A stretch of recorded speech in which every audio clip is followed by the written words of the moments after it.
there. Can I let you in on a little secret? You are not your job title, not your email signature, not your calendar that looks like a game of Tetris played by a psychopath. You're not VP of getting stuff done either, even if that's what people call you when they need something yesterday. Let me tell you about Betty, CEO of a booming company, award-winning, investor-pleasing, property-owning machine, and absolutely burned out. Waking up at 5 a.m., emailing by 5:15, beer in hand and on her nightstand by 10 p.m. On paper, crushing it. In reality, crushed. Betty believed her success required her suffering and her sacrificing. She didn't believe this consciously, of course.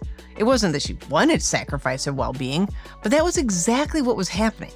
Because her identity, who she believed she was and who she had to be, was wrapped around being the person who gets it all done, who was successful by some strange definition, who worked all day and all night, who took time to play only when it benefited work. So many titles: the hero, the fixer, the one with the answers. And here's the kicker. It worked until it didn't. Her relationships were only at work. She had no hobbies, her health started slipping, and she finally realized she had built a life around a persona, a work self that devoured her real self. And we do this all the time, especially in leadership. We confuse our doing with our being.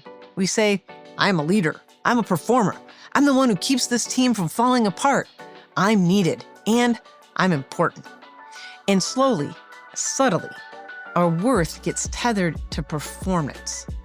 Let me say that again. Our worth gets tethered to our performance at work. And that, my friend, is a fast track to burnout, disguised as a badge of honor.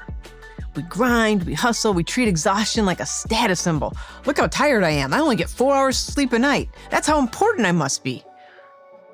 Spoiler alert, it's not. You're not your job title.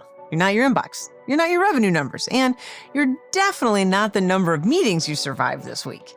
You're a human being, not a human doing. So here's a reframe. You're allowed to succeed without selling your soul. You can be wildly effective without being constantly available. And you can lead like a boss and still take naps. The goal isn't to burn bright and then burn out. It's to stay lit without going up in flames. So, who are you when you're not at work? What makes you laugh? Who do you love? What do you want to feel at night when your head hits the pillow? And if you're not sure, that's totally okay. That's the work, the real work. And you don't have to blow up your life to begin. Just start by noticing the moments when you're over-identifying, catching the thought, if I don't do this, who will I be? If I don't go to the meeting, answer every email, win the day, get the most sales, run the best division, who will I be? And then ask a deeper question. What if I'm still worthy even if I don't? What if I still belong here without any of that?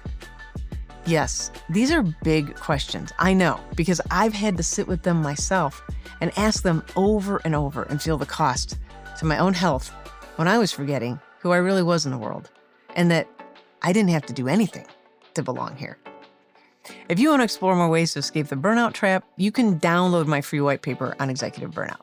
It's full of practical strategies and surprisingly human insights.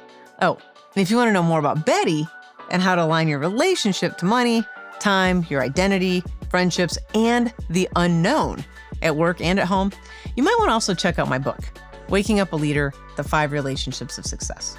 You can grab the download at the link right here in the video. And of course, if you want more great tips on how to survive and thrive in the 9 to 5 and beyond, just hit that subscribe button. I'm here with you every week. And until then, happy thriving.